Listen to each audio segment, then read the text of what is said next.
மக்கள் வெள்ளத்தில் முதந்த ஐஜேகே மாநில மாநாடு டாக்டர் பாரிவேந்தர் டாக்டர் ரவி பச்சமுத்துவின் நெஞ்சார்ந்த நன்றி. தமிழக அரசியலில் திமுகவிற்கு எதிர்குரல் எழுப்ப வேண்டும் என்பதற்காக ஆளுநர் கருத்துக்களை பேசி வருவதாக தெரிவித்த அமைச்சர் ரகுபதி, திமுகவினர் எந்த பணத்தையும் கொள்ளை அடிக்கவில்லை எனவும் யாரை வைத்து வேண்டுமானாலும் சோதனை செய்து கொள்ளலாம் என பிரதமர் மோடியின் பேச்சுக்கு பதிலடி கொடுத்திருக்கிறார்.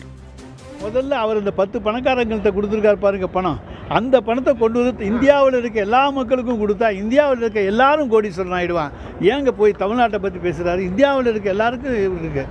நாங்கள் எந்த பணத்தையும் கொள்ளையடிக்கலை, எந்த பணமும் எங்கள்கிட்ட கிடையாது. எங்களை முடிஞ்சால் என்ன வேணாலும் சோதனை போட்டு பார்த்து கொள்ளட்டும். எங்களுக்கு மடியில் கனம் கிடையாது, வழியில் பயம் கிடையாது. இந்தியாவில் 10 பணக்காரனை உருவாக்கி வச்சுருக்காரு பாருங்கள். அவங்கள்ட்ட இருக்க பல கோடிகளை என்னென்ன வழியிலலாம் கொடுத்துருக்காங்கன்னு தெரியும். எல்லோரையும் ஏழைகளாக்கி விட்டு 10 பேரைத்தான் பணக்காரராக்கி இருக்கிறார்.